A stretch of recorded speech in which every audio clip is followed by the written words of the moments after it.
ক্ষুদ্র নৃগোষ্ঠী ও বনাঞ্চলে বসবাসকারীদের বিরুদ্ধে দায়ের করা ১২৯টি মামলা প্রত্যাহারের ঘোষণা দিয়েছেন পরিবেশ, বন ও জলবায়ু পরিবর্তন বিষয়ক উপদেষ্টা সৈয়দা রিজওয়ানা হাসান।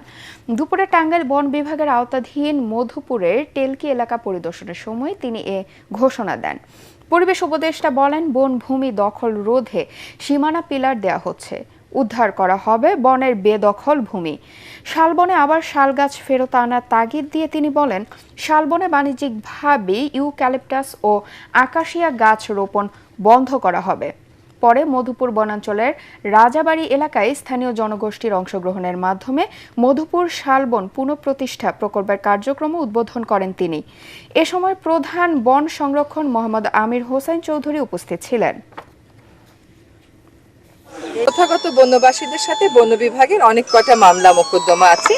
আমরা আজকে ১২৯টা মামলা প্রত্যাহার করার ঘোষণা দিয়ে কর্মসূচিটা শুরু করব। নেতিবাচকতাটাকে একটু পরিহার করি, শালবনে আবার শাল গাছি আমরা ফেরত আনি। সেই কার্যক্রমটা আপনাদের দীর্ঘদিনের কার্যক্রম। সেই কার্যক্রম শুরু করার একটাই উপায় হচ্ছে বর্ষাকালে শালবনের গাছগুলো লাগিয়ে দেওয়া, শাল গাছগুলো লাগিয়ে দেওয়া।